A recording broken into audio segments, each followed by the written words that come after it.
Yes, I love capitalism. I love spending money and I love making money. I love buying things that I have no use for. I have $13 worth of coins in this glass. That's how rich I am. I drink money.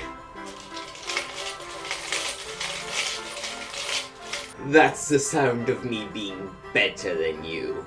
Buy, sell, buy more stocks, sell those stocks, buy the stocks I just sold, sell the stocks I just sold, and buy them again. Hello, is this the stocks? I would like to purchase you. No, the bubble won't burst. Crypto is the future. Use the AI to print more money. Sell the AI to buy more crypto. Use the Bitcoin to buy more NFTs. It's on the blockchain. I'm going to make so much money. I really like the shopkeeper and merchant characters. You're telling me you have this humble shop, peddling your wares to support yourself and your family? Well, sign me the fuck up. A good shopkeeper can turn what is functionally just a menu into an extension of the game's personality and charm, making it more unique and stand out. And they sometimes become standout characters in their own right. Sure, you could just have a menu, but that's really dumb and lame. Just to be clear, this isn't a video on digital storefronts in games or like microtransactions, but on my favorite merchant type characters you'll see in games. Although if an anime woman told me to buy their shit, I just might, okay? I'm only human. You're probably going to be buying items in roguelikes. Probably. And some of my favorite shopkeepers come from roguelikes. Enter the Gungeon has Bello, and he's delightful. If you shoot him, he'll try to kill you and you can't use the shop anymore, it's great. Slay the Spire has a merchant where you can buy or remove cards, get potions, or get relics. And he's pretty cool, he has some funny phrases that I like, and he makes traversing the Spire a bit better. Death Road to Canada will sometimes see you stopping at merchant outposts, where you can spend food to get an Uzi. It's a nice little pit stop, especially at the final stages of the game right before you get to the final siege and get to Canada. The Binding of Isaac has shops, but the shopkeeper is a doll. Oh, yes, I love donating to the common folk. Let's bomb him.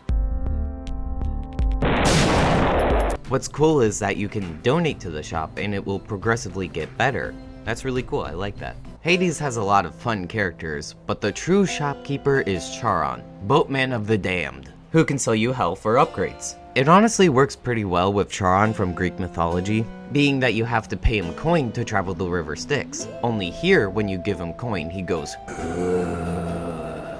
and then you kiss. Pokemon Mystery Dungeon has an iconic shopkeeper with Kecleon, and the other Kecleon. And speaking of Pokemon, I like how the shops are like corner shops, little convenience stores, you know?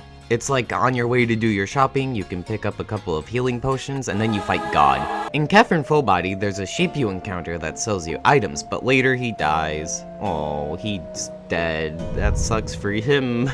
That's what you get for being working class. Undertale has a lot of memorable shops, one being the minimum wage worker who's depressed. There's also Temmie-chan, hoi, who is saving up to go to college, but my personal favorite has to be Muffet, who has a very unique boss fight, and her music is so good, I love her, I want to spend all my money, but we can't forget about Deltarune, because it has everybody's #1 salesman circa 1997, Spamton G. Spamton. Big Shot? Who is one of my favorite characters from Deltarune. From being just a funny guy to a tragic tale wrapped up in a secret boss fight. Once he figures out how to unclip his wings, guess who will be pulling all the strings? Although I guess he just wants us to remove the strings so he can get freedom from somebody controlling him, and he talks to Heaven a lot. He's similar to Alistair from hit series Hazbin Hotel. They're the same character, they both make deals and no TV characters or something. Coming in the sink. Speaking of cum, Paradise Killer has Crimson Acid, a soldier turned idol after being blessed with a goat head for a head. She sells you rumors which help you solve the mystery of the case, and she also has big honkers. Look at the collector's edition. I want it. In Omori, there's the Life Jam guy, which sells you Life Jam, some sort of substance that revives your party members. I don't know what the hell it could possibly be. And he sells it by killing you. Resident Evil has the iconic merchant. He goes, "What are you buying?" And then you buy something and he goes, "Thank you." Then I don't know, I haven't played Resident Evil 4, but I have played Turnip Boy Robs a Bank. Same thing. And in that, you buy items off the dark web, ran by an evil version of Turnip Boy from the back rooms. Neat. The River City Girls series has a lot of shopkeepers. Like, a lot of different shopkeepers. I need to play more of this game, for real, just for the shopkeepers. There's a secret 8-bit shop and a dog that's voiced by internet funny man Alfarad. Woof. And also Jimmy and Billy Lee from hit series Double Dragon. Jimmy, better call Saul. Whose game Double Dragon 3 The Rosetta Stone is credited as the first game with microtransactions. Not our Jimmy. Couldn't be precious Jimmy. Ah yes, I'll drink to that. Tastes like lead poisoning and money. The Persona series has shops, like the Goth Doctor from Persona 5 that does medical tests on a teenager. But there's also Sophie from Persona 5 Strikers. She has a stylish shop you can buy things from and has some great music to boot. But the main iconic seller in Persona is President Tanaka, that sells you things via an infomercial, and also the dark web in Persona 5. Exactly like Turnip Boy Robs a Bank. Also in Persona 4 there's a grocery store called Junes. Every day is great at your Junes. Every day's great at your Junes. Junes no tema! Every day, young life, Junes. Bayonetta has the Gates of Hell, a bar you can get weapons, health, or other upgrades from, run by Ronin, who is cool. I really like the vibe. The music is nice and calming, and I really like the bar aesthetic. It's a nice change of pace from the usual.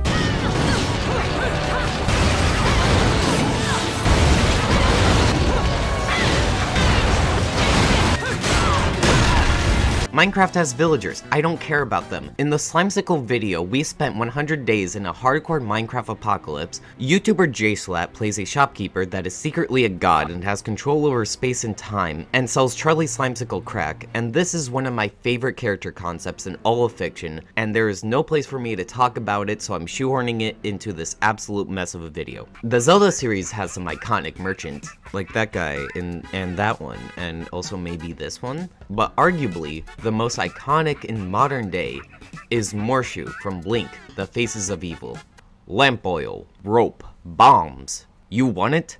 It's yours, my friend, as long as you have enough rupees.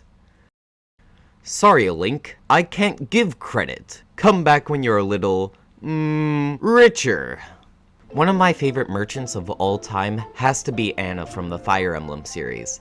I love her, I just want to spend all my money with her. She appeared in almost every Fire Emblem game and is canonically just like different sisters or different generations in the same bloodline or something, but I like to think that she exists across all space and time selling her wares. Hey, Professor. How's it going? Making lots of coin? I'd love to catch up, but I'm super busy right now. Working. For money. You understand. I wonder what she looks like in Fire Emblem Engage. She is a sassy child. That's a fun archetype, small child who will scam you out of all your money. Ah yes, how wonderful. Now back to the mines you go. Now, shopkeepers are all said and good, but what if you could become the shopkeeper? Oh, how fun would it be to masquerade as one of those peasants my serfs purchased from. There's plenty of games about running and managing your own store, like Potionomics. I haven't played the game, I want to, it looks fun. I can't buy it because I don't have a job right now. I have to become a merchant in order to buy a game where I can play as a merchant? Is this what you want from me, God? The only game like this I've played is Moonlighter, but only for like 15 minutes. Another game like this is Valhalla, where you play as a bartender selling drinks to the patrons, and they tell you their stories, and you get all emotional. Though that's not really the main focus of the game, the main focus is the connections that you get with people, but I like this game, I want to talk about it more later.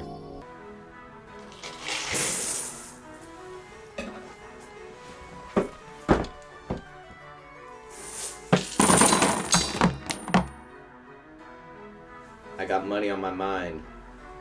The moral of the story is that I love merchants and I love spending money, especially if it's with Anna. Fuck. And on top of that, Hello. The ending of this video has been locked behind a paywall. If you wish to view the ending, please send me money.